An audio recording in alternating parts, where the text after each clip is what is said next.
Yeah, more moves coming indeed. Hi there. Welcome to the DLLS Rangers podcast. John Radigan here. Jeff Wilson there in Seattle on top of everything going on in this very, very busy, frantic, down-to-the-wire trade deadline day. We're 30 minutes from the actual deadline, and we just get word, Jeff, not confirmed by the team yet, but pretty good sources saying the Rangers are to acquire Merrill Kelly from the Diamondbacks, and we have not yet heard who will go back in that trade, but it's one of two trades to help the pitching staff today, and this one makes headlines, Jeff. It sure does, and I think the Rangers didn't enter the deadline seeking starting pitching. I think, though, that once all the closers, especially Bednar, went off the board, they had to go to plan. I don't know, Q DC or D, yeah. Q R. Yeah. But anyway, so if you're not going to beat them with a stronger bullpen, then you have to beat them earlier in the game, and you have to do whatever you can to, take a load off the bullpen. And Merrill Kelly will do that in theory. He can work deeper into games. He's a veteran guy. Obviously, the Diamondbacks won one game in the World Series against the Rangers, and Merrill Kelly pitched that game, started that game, and was excellent. So I think that's one way to help the bullpen, if you will, by adding another top tier starter. Now, one of the young starters is going to lose his job. Jack Leiter or Kumar Rocker. And guess what? They throw really, really hard and have dominating stuff that can help in a bullpen situation. Sure. So you're kind of, helping the bullpen in a roundabout way. And it's not going to stunt their development, Rocker or Leiter. It may help them, actually, go to the bullpen, save some bullets, see how your stuff plays. You got to throw strikes when you're a reliever. You can't fart around. Yeah. You need to go in there and attack. And maybe that will help them down the road. But that's what it looks like, this move that just, kind of broke. And again, hasn't been confirmed by the team. If you see me looking at my phone, it's because I'm sending text messages or receiving text messages. But it's a big deal. It is a big deal, and we will be keeping an eye out for what in this case, what the Diamondbacks will get in return. The other pitcher and player acquired by the Rangers thus far here at the trade deadline is Danny Coulombe, or Coulombe, I guess you say. Coulombe, yeah. Coulombe. Coulombe, and of course, he's the Twins pitcher. That's French, by the way, Coulombe. And he's the Twins pitcher's a lefty out of the bullpen. They didn't need him to save a lot of games this year because they had Duran. But he's not that closer guy, Jeff. He's done it, right? Yeah, he's not. Yeah, but he's not. If you're looking for the lockdown closer, he's a high leverage guy. But he is not a lockdown closer at this point. So, they would have liked to get, like you said, a Bednar. Helsley was gone yesterday, but guys like that would have been more enticing to the Rangers. They got too expensive, and Coulombe did not get expensive, right? The Rangers, you had to be a pretty good a prospect nerd to know who the Rangers had to give up for him.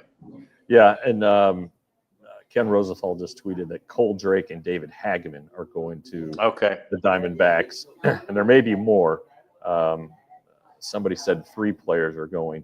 Cole Drake is a favorite among the prospect types, the prospect followers in our chat and around the team.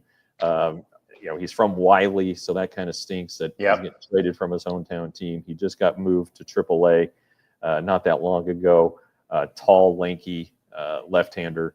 David Hageman, like the Garrett Horn, just returned from Tommy John surgery. He's a 5th-round pick last year from West Virginia, and the Rangers were very high on him after the draft, saying, "Hey, keep an eye on this guy. Throws hard. Got some big game experience at West Virginia." So, but I think he's either at Hickory or or not down east, Hub City. Yeah. So he's not about to burst onto the scene, whereas Drake was. So that's a pretty good get really for the Diamondbacks. And again, these prices are high, and I think that you're going to see the Diamondbacks are picking up some of the money that's owed to Kelly, and it's not a ton. It's he was making $7 million this year, so we're at about a third of that. But still, it's enough to enhance the package a little bit. Yeah. Do we know if he's under contract? Kelly is not under control beyond this year. This is the last year of a very, very team-friendly 3-year, $24 million deal. Boy, I was about to say, if you get him for another year for $7 million or something, you're pretty happy about that. So if the Rangers want to keep Kelly, then they will certainly. They'll have to step up and pay him. Yeah, that's for sure. I don't want to mask over Danny Coulombe here, a guy who during the offseason, a couple of our viewers mentioned that it would be a great pickup. He's only making $3 million this year. And he's a reverse splits guy, so meaning he's a left-hander who does better against right-handers than lefties. Now he does good against lefties. Okay, he has a 1.16 ERA, so it's overall, it's not like lefties are hitting 400 off of him, but he is holding right-handers below 200. So that's an interesting arm. Veteran guy, has been around. So that's where they are. And I know for a fact that they want to add a catcher. And I wonder if they still have time to do it. We're 23 minutes from the deadline. And I wouldn't be surprised if they sneak one in under the wire here. And it looks like Rosenthal just said they're still trying to acquire Phil Maton from the Cardinals. That's one that we've mentioned at DLS. Yeah. And maybe they can do that too. Good heavens. Yeah. That's how big of a deal this is. Yeah. No. The alarm is going off now. Somebody. Did Suarez just walk into the building again or something? I think he has reported. Maybe that's what it is. Maybe that's exactly what it is. They're going crazy in Seattle, and the Rangers are still, as we know, working. And you can mute for just a minute, Jeff, and maybe it's gone. Okay, good. Yeah, the Rangers still working it. They will work it right up to the deadline and beyond. And the way this whole trade deadline day has progressed, Jeff, we talked about it last night during the post-game show. It seemed like this was probably going to go right down to the wire for the Rangers. And the main reason for that is, look, somebody, I think it might have been Leon, tweeted to us earlier, Ray Davis is making Chris Young GM this thing as if they're the Pirates. But the reality is that it appeared that the ownership was going to be pretty steadfast in that we're not going over the CBT. And if that's the case, it just makes it hard to get deals done until the other team is quote unquote desperate and really wants to make that move. Yeah. I wrote about it yesterday. It's frustrating. And I understand where the fans are. I do too. I don't know this for a fact because he hasn't said it to me, but I guarantee you that Chris Young is frustrated by it. No doubt. And boy, would they have loved to have had David Bednar? Yeah, for sure they would have. Or even maybe they get in with Helsley. Maybe they get. I don't think they would have done Duran because the Twins were asking for too much. But it sure seems like Ray Davis put the Rangers in the front office in a tough spot. And let's be honest, the farm system isn't loaded. No, there's a big gap There's Sebastian Walcott. He's kind of, double A's and upper level.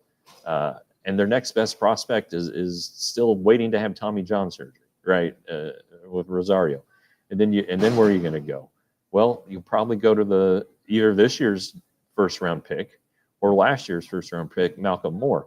And you can't trade draft picks from this year for 6 months. But it's not like the Rangers have a huge farm system right now. And so that's also been kind of a handicap. But looks like somebody is saying Mitch Bratt has been traded. I thought Bratt might be one to go to go in the Kelly deal.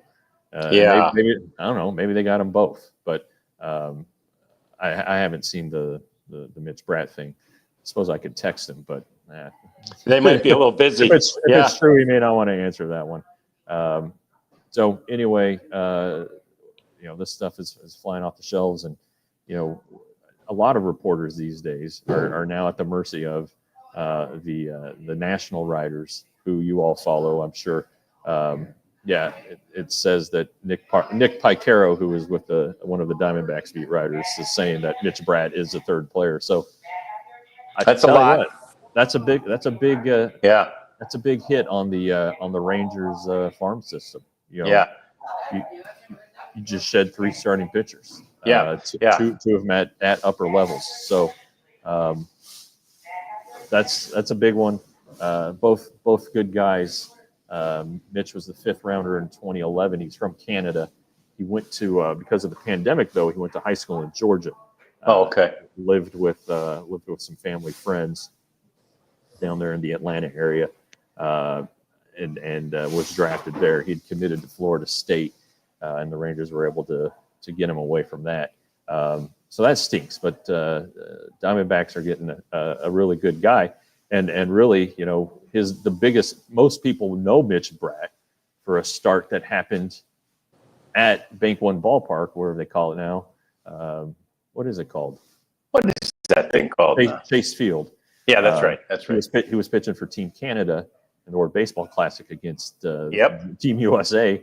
It didn't do very well. And you could tell it was a big moment for him. He was upset by it. But he's a good dude because I called him the next day and we talked it out. So anyway, so there's some familiarity if you're a baseball fan in the Phoenix area with Mitch Bratt. So but this is the price. This is the price you pay. Okay, this is what happens at the trade deadline. You overpay. There's no guarantee that Merrill Kelly is here beyond the end of the season. Right. And you are going to see 3 prospects potentially become major leaguers. Now, the good news is it's in the other league, I suppose. But it's a pretty big package there. It is, and of course, the other side of that coin is, though, there's no guarantee that Cole Drake or Mitch Bratt or Hegeman do develop right into all that. So that is the balancing act. But just based on who these guys are as prospects, this is a pretty big haul. But again, they may still. I mean, if we're hearing and adding and doing the math correctly. Maybe the Rangers still need Arizona to pick up some of Merrill Kelly's remaining salary. Well, I think that's the case. I think the money is a factor here because that seems like a pretty big package. But again, it's only $2.5 million. I know. So either way, This if it is that the Diamondbacks are having to pick up the money, this is on Ray Davis. 100%. At the end of the day, whatever happens with them and whatever happens with Kelly, an unwillingness to spend out of your very deep pockets to get your business, to improve your business. If you're going to run it like a business, invest in your business. And because we all saw what happened when the Rangers won the World Series. There were 500,000 people at that damn parade. Yeah. And all in Ranger gear. Yeah. and sees it. Right. Buying shirts. What was it? The next morning, the line was wrapped around the damn building to get the T-shirt. He should recognize that. And if they're having trouble getting sponsors for the TV network that they've started up, everybody likes a winner, baby. Yep. And companies want to be part of a winner. So, and 50% of the overage, let's say Kelly takes the over by $3 million. All right, so you got to pay the $3 million and then another 1.5. That ain't bad. Ray Davis can find 1.5 under his damn driver's seat. Right. All right. I mean, it's so I've kind of gone off a different direction I thought I would. The good news is that the Rangers are making upgrades here at the last minute. The bad news is you wonder if they could have done more and what the farm system is going to look like after this. Yeah. All right. So we've got more to talk about here. There was one more trade. It was for, not surprisingly, cash considerations. We'll get into that next. And also what the rest of the American League West has been doing. It's been a very busy, very active division. We'll talk about it next. It's the DLLS Rangers podcast.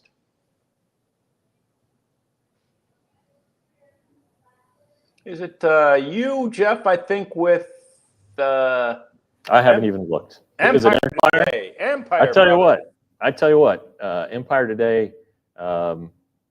They'd go over the luxury tax threshold. That's how much they want you to have the home field advantage with your house and your flooring. These are like the flooring experts. It's all they do. They're not selling toilets or lumber or anything like that. They are floors. And they're going to come to your house. You schedule a free in-home estimate. They come to your house. They help you match the furniture to the right colors of flooring, find the best fits for the high traffic areas and all of that. And they can do it. They can start the next day. Anyway, $350 off if you go to empireday.com/DLLS. Do it. Get started. You won't regret it. You know what I need, actually, maybe right there where those bobbleheads sit, is I could use a Saturday Neon sign. Maybe I could they make them personally, for you. I could get one that says DLLS, or I could get DLLS Rangers podcast, whatever I wanted. Saturday Neon would make it for me. They also have some just sitting there in stock for around 50 of your favorite colleges and universities. So Oakland University, my alma mater, is not one of them, or otherwise I'd have the OU Golden Grizzlies sitting right behind me there. But as it is, that's not one yet. But Saturday Neon is a great product. It's $75 for a neon sign that's not really neon, but it sure looks like it is. Lights up a room, shows your loyalty, and really isn't that expensive to take your man cave or your office like this to the next level. So go to SaturdayNeon.com, use the code DLLS, and get 10% off your Saturday Neon product. All right, so the Cody Heuer trade to Detroit for cash considerations, Jeff, is so far anyway, and we've got 12 minutes-ish before the trade deadline expires, but you figure the Rangers, I mean, those cash considerations, right? You have to think we're an effort to minimize the hit and to give them just a little bit more money to spend. Yeah, it's interesting because Heuer, if you go look at what he's been doing at the AAA, he was kicking butt and taking names. He was on the 40-man roster. He is a former Cubs prospect who many thought would be the next great Cubs closer.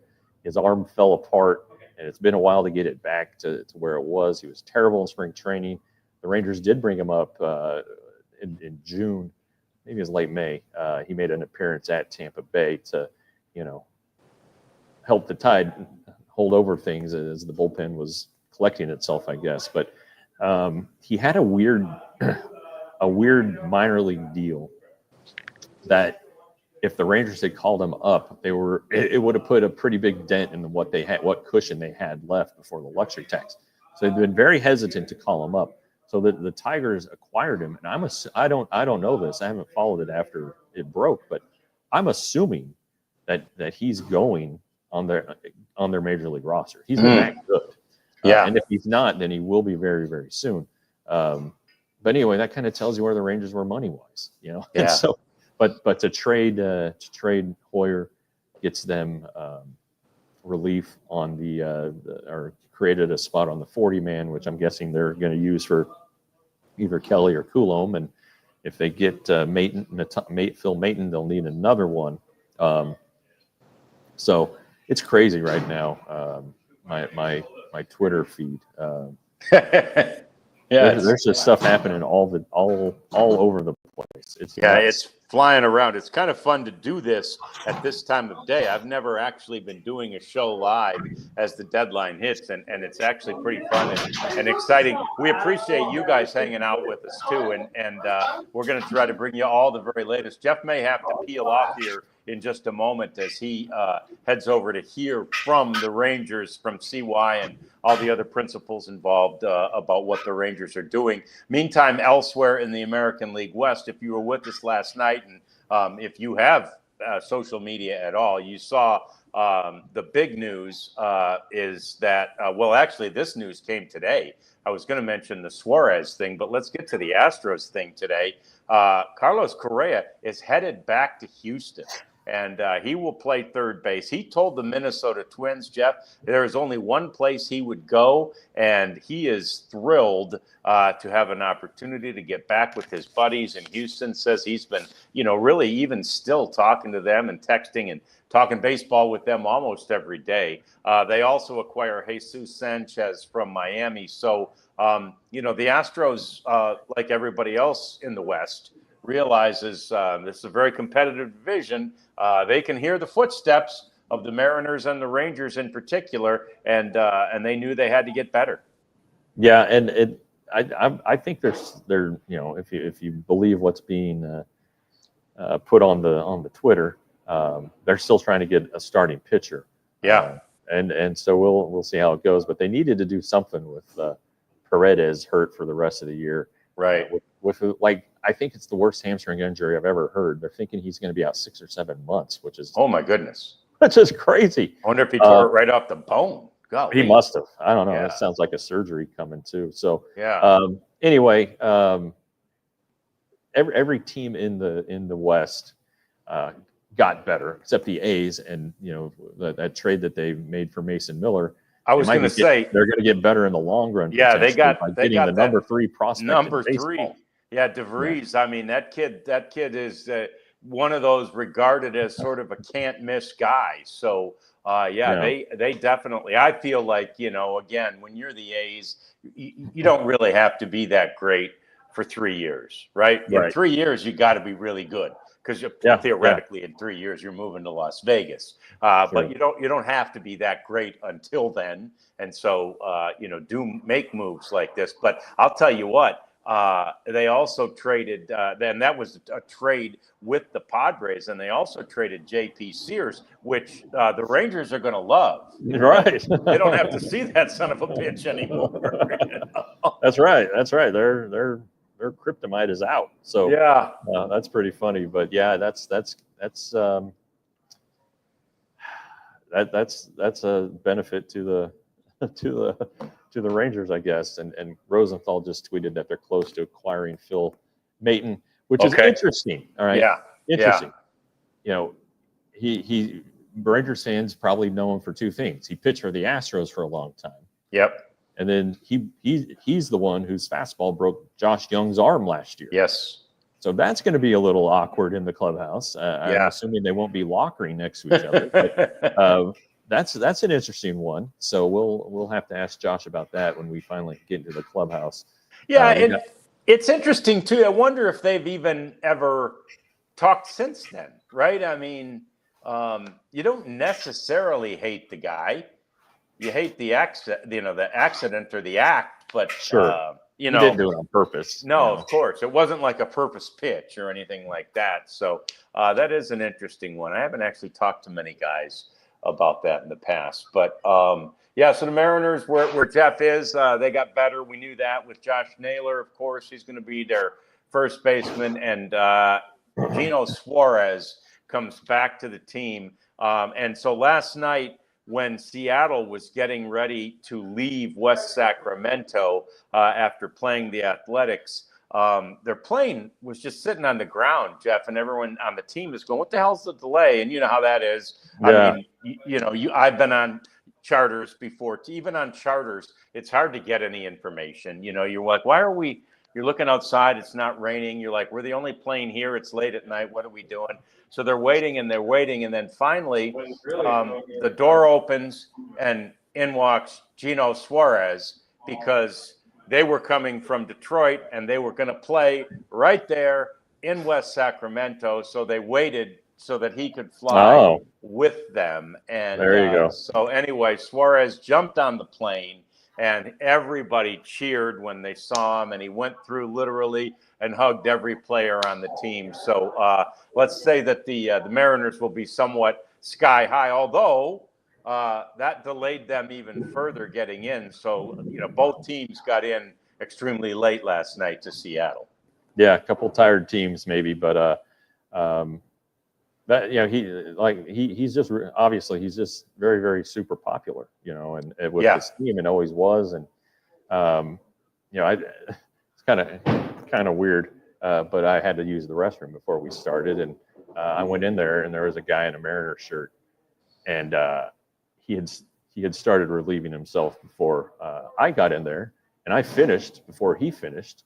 I'm washing my hands, and I look up. Well, I'll be damned, it's Jerry DiPoto. So I wonder when was the last time he'd gone to the bathroom, because that's how busy they've been. And they also got Josh Naylor. We can't forget that at first base from the Diamondbacks. So they've done some work.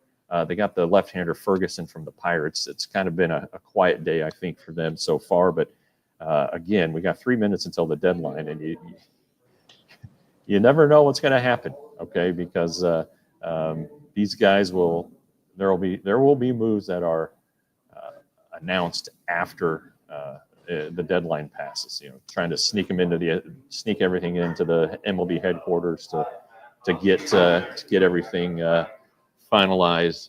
Hey, it turns out those alarms that went off, I don't know if you could tell, but a couple firefighters just walked behind me. So maybe this place is on fire. Yeah, when you just told the story about using the restroom and you said, the guy next to me began to relieve himself, I thought you were going to say you were in there with a reliever. No. But as it turns out, you were in there with a front office man. So, anyway, that's that. We mentioned last night the Angels didn't do much, but they bought in. The 2 wins against the Rangers in the first 2 games of that series. We could see where Perry Manazian's head was. Now, again, like we said about the Rangers a year ago, I believe that in their efforts to improve their team, the Angels were basically shopping, Jeff, but they were shopping at the dollar store. Yeah, it had they got Yosemite Sam. Same guy, yeah. Yeah, so that kind of tells you the level they were at least 5 below, maybe the dollar store. Yeah. But not a and these things are a psychological boost, and you did see that their bullpen wasn't great, so they needed to address that, I think, and it appeared to have done so. And the Angels farm system's gotten better. When you're bad, your farm system gets good while you're stinking. So probably doesn't hurt them to do this and see what happens. It's wide open. There's just no reason it's wide open. Yeah, no, it really is, and it's really an exciting series. We're going to talk about a little bit more about this series in the final segment of the show as we continue to get you set for the deadline, which is nigh upon us. We're in the final minute before the deadline right now, and at any moment, Jeff may have to peel off for a conference call with team personnel. Coming up next. Is it right now? No, it's not right now. But why don't you handle these ads while I go and figure it take out. Care of something else real quick. Yep, we'll do. All right. Okay. So we've got more coming up as we continue to wrap up deadline day. Deadline is hitting as we speak, and so we'll talk about that. We'll get to the series in Seattle. It's all coming next. It's the DLLS Rangers podcast. And I'm actually a little embarrassed. I thought I was putting on one of my DLLS shirts, but we've got a baseball time in Texas one.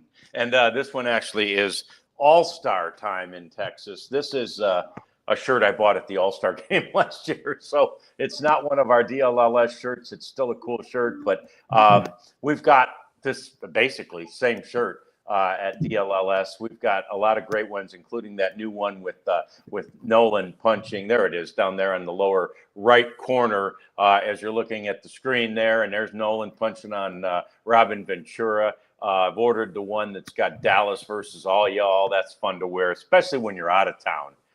It just makes people know we're tough, and we are. And anyway, great shirts that we have available for you. Our merchandise is available at store.allcitynetwork.com. It's very, very reasonably priced.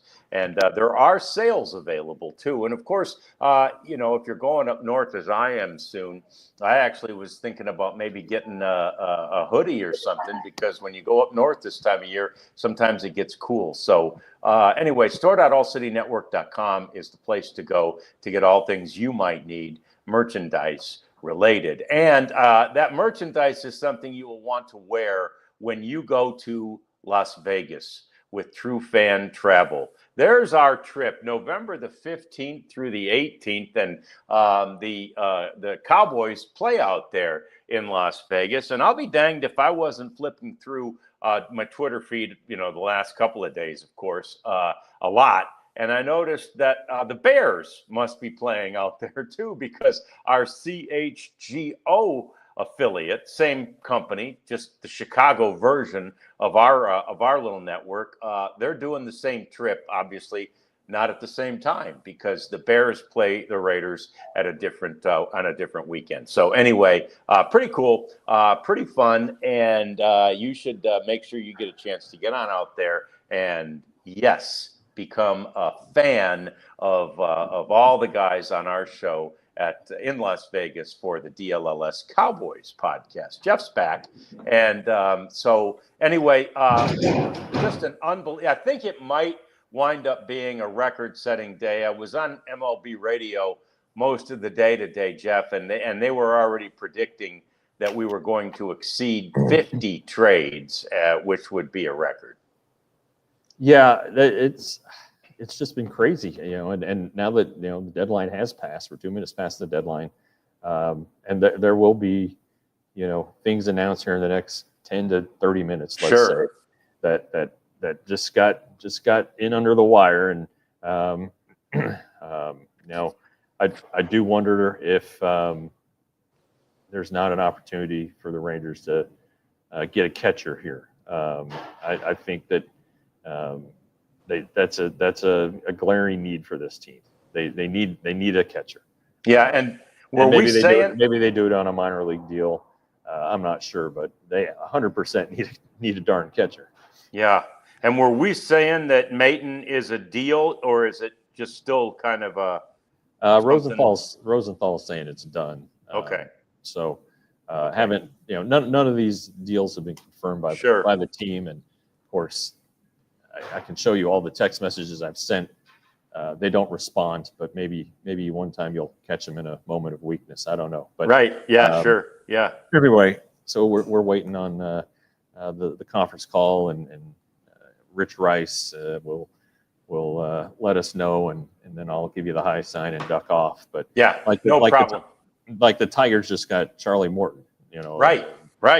I mean, and that's the thing. So the Tigers also got Kyle Finnegan, as this was just today, two of the guys that they got. And Finnegan, of course, was a guy that was on the Rangers' radar. I feel the Tigers got a bunch of relief pitchers, and I don't know that any of those guys are better than Will Vest, but I guess, they know their bullpen and their team and their system better than we do. But it seems like the Tigers are throwing numbers at it, and I think they still need some help offensively. Yeah, you can't overhaul your roster completely at the deadline, but that is a little bit surprising that they didn't get a little help in there. I know they were trying to get Suarez, and Yeah. You know, even tried to break his finger to make it happen. But you know, it's the usual suspects. You know, the Yankees just got Camilo Doval from the Giants. He only throws 102. Right. You know, so but the teams that are willing to spend the money and don't give a squat about the luxury tax, you're going to see them making moves and really the big moves. And now, while the Rangers appears to be making some pretty substantial moves. I mean, Merrill Kelly has been a trade deadline name. He's been out there for a long time. He's one of the big ones that was available, and the Rangers got him. But at what cost? You know, we'll figure that out in a couple of years. But yeah, now it's time to go. You know, they've got a playoff spot to win, and their job got harder because again, the Mariners got better, the Astros got better, the Yankees got better. I don't know what the Red Sox did. I'm seeing a tweet right now. They just got Dustin May from the Dodgers. Did see that. Yeah. Dustin May from Justin Northwest High School. Yeah. Carrot Top look-alike. Yeah, redhead. You know, the playoff race tightened, and the Rangers may not have gotten what they planned to get going in, but they did get better. You know, Merrill Kelly makes them better. I think that Maton and Coulombe make them better. Do they still have questions at the back of the bullpen? Probably, you know, but you know, if you're still thinking back to what happened in 2023, you know, you just got to get hot at the right time. Yeah. There were a lot of questions exactly 2 years ago right now about that bullpen.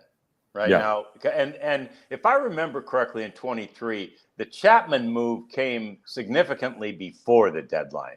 Yeah, it was June 29th or June 30th. Yeah, that's what I thought. So even once they got him there, and they were using him, you know, in a high leverage but not a closer situation, it seemed like there were, there were still many questions. That bullpen was still basically blowing more than it saved, blowing more games than it saved. Yeah, and you know, you saw Leclerc get hot, and Spores was really, really good, and you know, they used Chapman very, very specifically and in a limited way in the postseason, but he still got some big outs for him.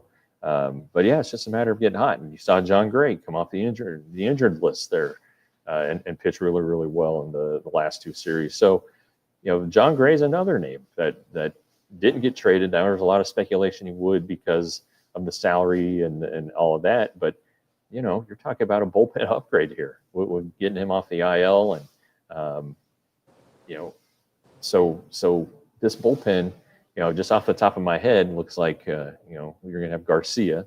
Now Webb and Martin are on the injured list, so I'm not going to include them. But then, you know, Armstrong, Maton, Coulombe, Milner, Gray, you know, Latz is a guy. I'm assuming that Luis Curvelo will be joining Round Rock. He might already be on a plane. All right, he might already.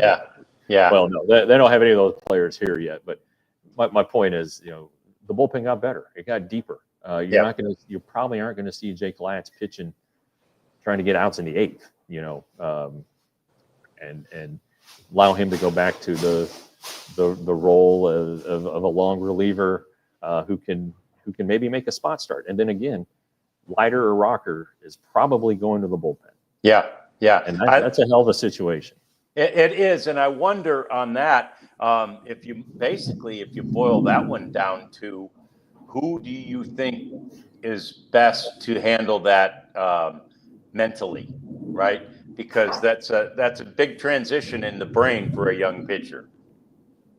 It is. You know, but the thing that they've always talked about since the day they drafted him, you know, how strong he is mentally and the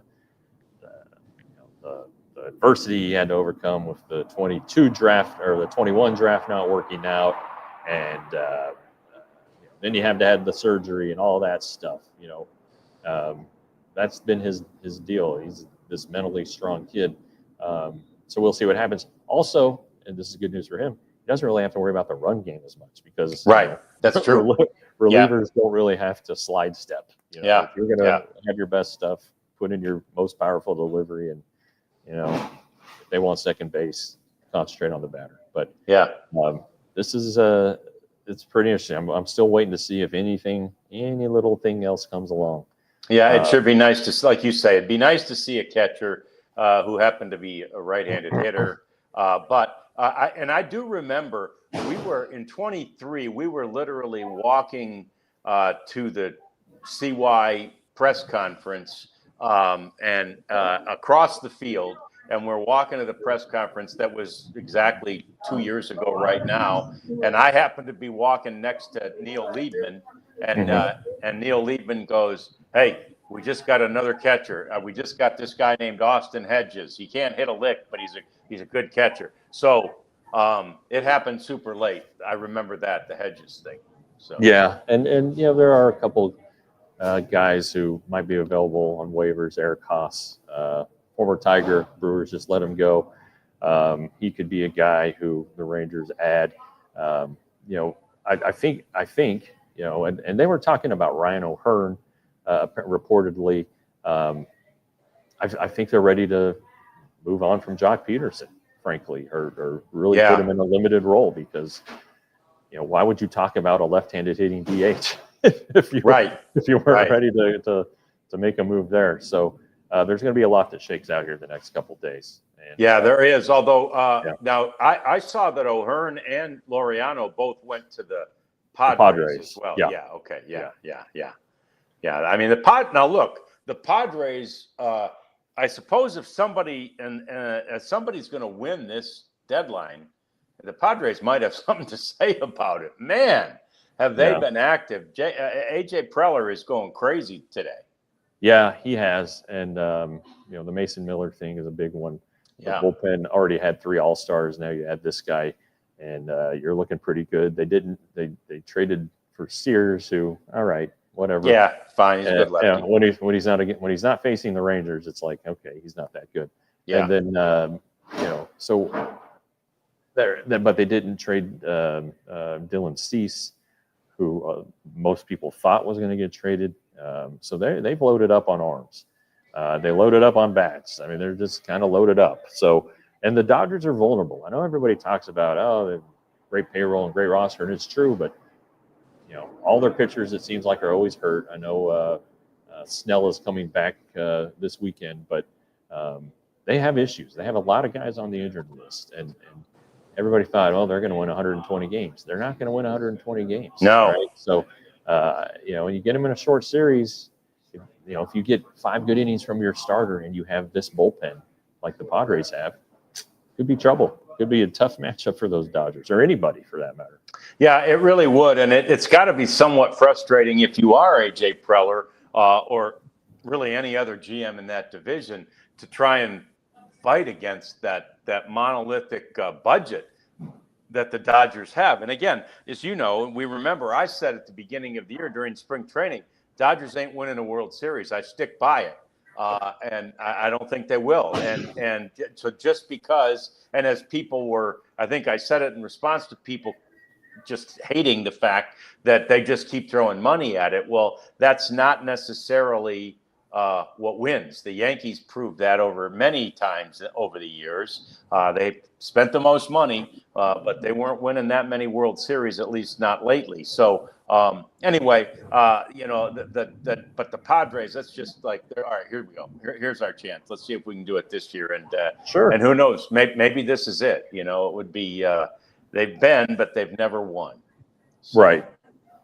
Yeah. And again, you just got to get a spot in the tournament. And, and last year, look how close they were to beating the Dodgers. Right.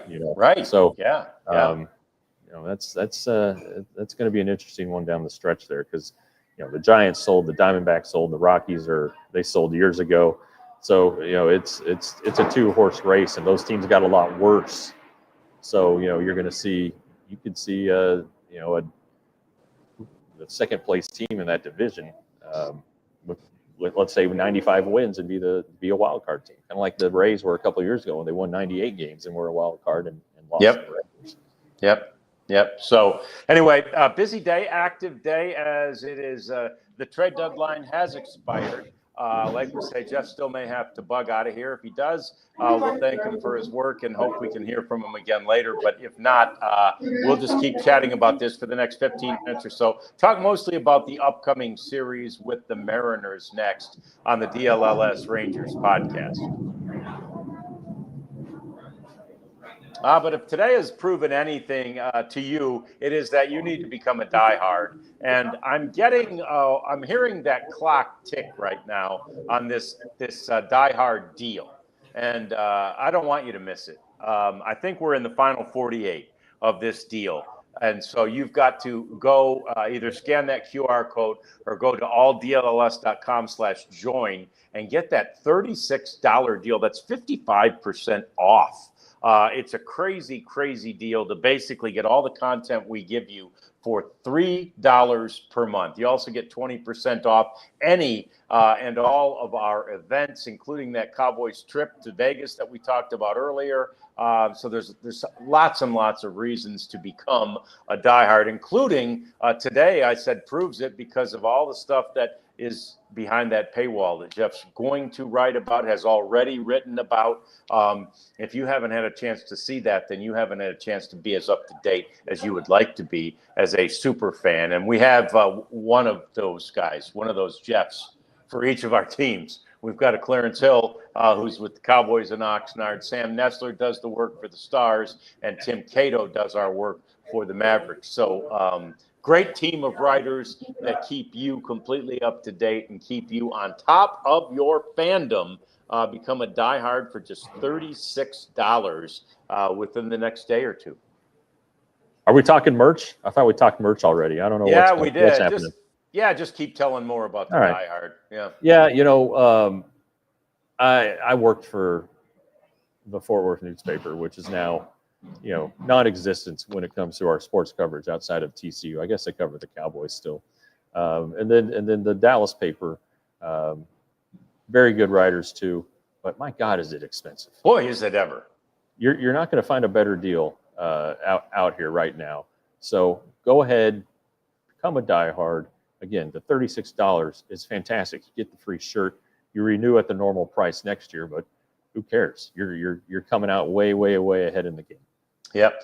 All right. So series against these Seattle Mariners. The bad news for the Rangers as they go into this thing is they could sweep the series, win all 4 games, and not have the tiebreaker. The Mariners have already won the season series, Jeff, with a 7-2 mark against the Rangers, including a sweep when the Rangers were out there earlier this season. So, again, I mean, not like anybody in the clubhouse is thinking about that or worried about that, but it's a little annoying that you think doesn't. In a way, it doesn't matter what we do. If we're tied at the end of the year, those SOBs get the tiebreaker. Yeah. Well, if you sweep them, they also fall 4 games behind you. So, that's right. So you put a little cushion there between yourself and the tiebreaker. So it's a big series, no doubt about it. It was a nice day here today in Seattle, but it's going to get cold. No question about it. Always does. Always.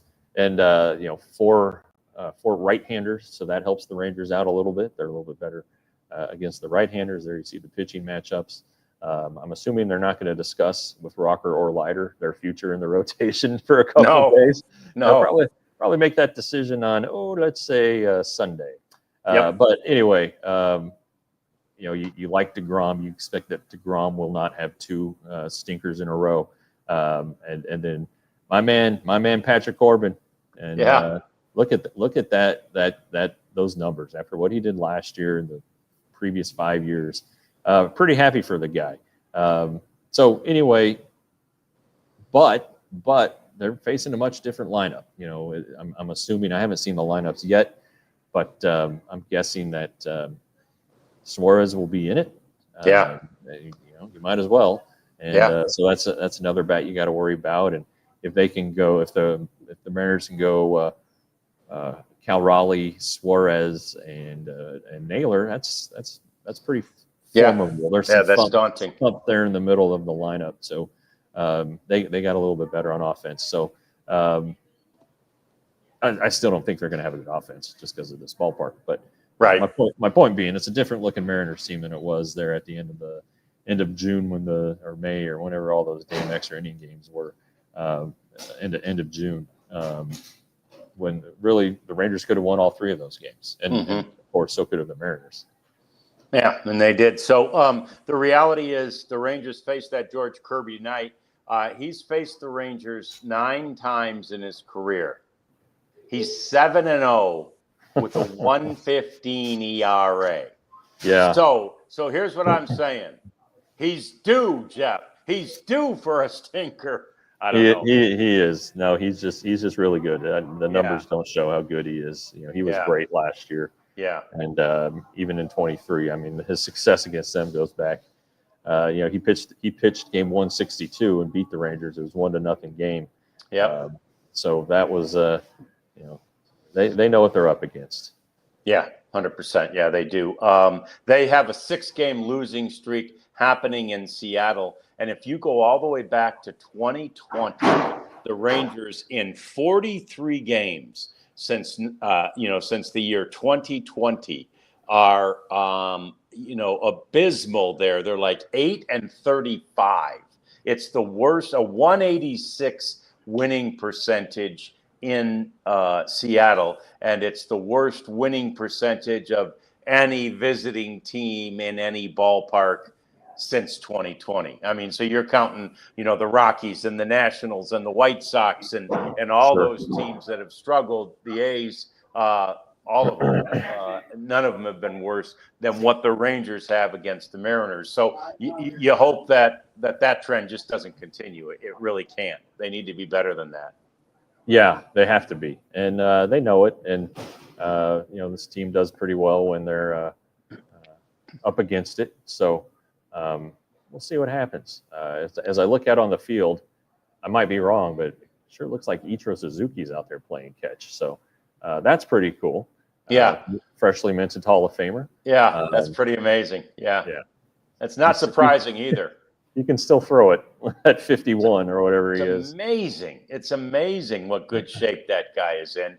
And Abby and I were actually doing the show around Hall of Fame, and she was going, when we saw him in a suit, she's like, I don't know if I've ever seen him in anything other than baseball clothing. He is always, even since retirement, he's always in some sort of a uniform. So good for him. It's a really cool place to go to a game. Physically cool, obviously, but also it's a neat environment up there in Seattle. There's no doubt about that, and that's part of the reason why. So I just saw. I just got the Rays acquiring Adrian Hauser from the White Sox. So so there's still stuff going on. But it's quite a journey for Adrian Hauser, who was in Rangers spring training this year, and I thought should have made the opening day roster, and then goes to AAA, and next thing you know, he's at the White Sox and dealing zeros, and now he gets traded to Tampa Bay. So kind of a crazy year. Yeah, and that's an interesting one. So Tampa Bay did not end up trading Pete Fairbanks, at least not that we've heard of yet, and I'm pretty sure we would have heard of that one. Who else was out there? Well, they added Griffin Jacks to their bullpen right before the wire. So they always have to be creative with their finances and stuff, and so they traded Danny Jansen, who was making a lot of money. Right. They got a young catcher from the Marlins, who theoretically will be with the Rays for 5 or 6 years, and they traded Taj Bradley, one of their starters, but they got Griffin Jacks. So they probably got better too. And again, it's wide open here, and it is. It's not like they're 20 games out of the wild card. They're kind of.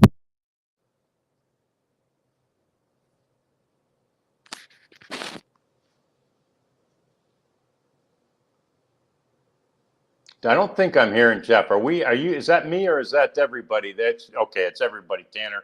Thank you. Yeah. So, it's an interesting thing. And I just saw a recent update or one of those, and again, the power rankings kind of make us mad, but I saw one of the recent power rankings that has the top 5 ranked teams, all National League teams, the top 5 World Series contenders, I think it said. They're all from the National League. I'm like, well, there's got to be an American League team in there somewhere. But The reality is, I think it's proof, and it makes the point that Jeff was just making, which is to say the American League pretty wide open right now. There are a lot of teams that certainly believe and certainly do still have a chance. The Texas Rangers among them, who have acquired, as far as we know, they've acquired at least 2 bullpen arms and a starting pitcher in this trade deadline, and they've done it all within the last hour or so. And they've done it all, it appears, and still stayed under the collective bargaining tax, and they've done it all without sacrificing at least the farm system. Jeff, are you back? No, I'm not hearing you yet. So that's unfortunate, but it's all good. You keep working on it. So the Rangers in the month of July are off to a really good start. They're 16-8, and I say start, but the reality is today is obviously the last day of July. But right now, the Rangers are 16-8 in July. That's the 3rd highest winning percentage in the American League. It's the 4th highest in all of baseball. And the Rangers have a chance to win their 17th game if they can figure out a way to haul up and win that game against George Kirby and the Mariners tonight. By far, their best month of the season. And it actually is their best month since way back in May of 2023, Jeff. So this has been a sustained good play from the Rangers. It has been, and there's now fighter jets going overhead. There's all kinds of stuff happening today. But yeah, the Rangers are playing well. There's no question about it, and now they have a lot of work to do here. They're not finished. This they can't take their foot off the gas, and it it's going to buoy their spirits to see these new players come in, to see what the front office was able to do. They don't care about the prospects, frankly. They really don't. I remember, and I told Michael Young this when I saw him a couple weeks ago. There was one point we were talking about a trade deadline. I was like, asking him about a trade. I was like, would you trade this prospect? And he goes, trade them all. I would trade them all. And I told him that story, and he laughed because now he's on the other side of it. Yeah. Understands that you can't deplete your farm system, but the players are very happy that the Rangers did this, no matter the prospect cost expense. Yeah, the Phillies were another team that's active. I was on MLB radio today, and Jim Bowden was talking about, they played a Rob Thompson soundbite, something about, being this excited and sorry we had to give up those good players or whatever. Bowden goes, he doesn't care about those prospects. He goes, he cares about July 31st through October 31st. That's what he cares. And he's right. I mean, I'll worry about 27 and 28 and 29 in those years. For right now, man, I want those guys, those horses that'll help me be better for the next 60 days and maybe have an opportunity to win a World Series. And that's exactly what we talked about on the show last night, the psychological impact of not being able to get anything done. Thankfully, not only were the Rangers able to get something done, but these are pretty substantial moves, Jeff. They're not like Yosemite Sam and Carson Kelly. Yeah, you get a guy in Merrill Kelly who, like I said, won the only game of the 23 World Series for the Diamondbacks. He beat the Rangers, and there was some apprehension, because he would have been the Game 6 starter. If the series had come back to Arlington, it was like, geez, they want to face Kelly again, and it's not overpowering stuff, but it's a couple different fastballs that go a couple different ways. I think he has a changeup in there. And again, he's a better guy. Now he's been on the IL this year. He had a knee issue, I think, last year. I know this because he's on my fantasy team. But again, he's going into free agency, and you know what guys always say. Going into your walk year, guys always perform. Well, what a better situation for him to make more money for himself going forward than to on his new team pitch him into the playoffs. Yeah, look at there. There's the numbers for Merrill Kelly, one of the newest Rangers. So fantastic acquisition by the Rangers. It'll make the team feel good. It'll bolster them psychologically, and it will obviously bolster them physically as it improves this already unbelievably stout pitching rotation. So it's been fun, Jeff. We appreciate you fighting through the sirens, the firemen, the audio problems, the fighter jets. It's like they're after you, but good job staying with it all. I know you've got to go hear the conference call now. It's been fun though, talking this through from an hour, half an hour before the. It was fun. Yeah, it was fun. Now till now. So anyway, enjoy the game tonight. We will talk again on Sunday. Are you still in Seattle Sunday? No. Sunday I'm coming home. I'll come home Saturday night. So I'll be in studio with you, John. Okay.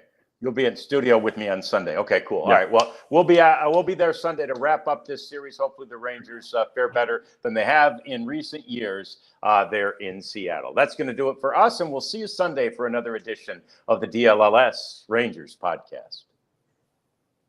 We all silly like the mayor.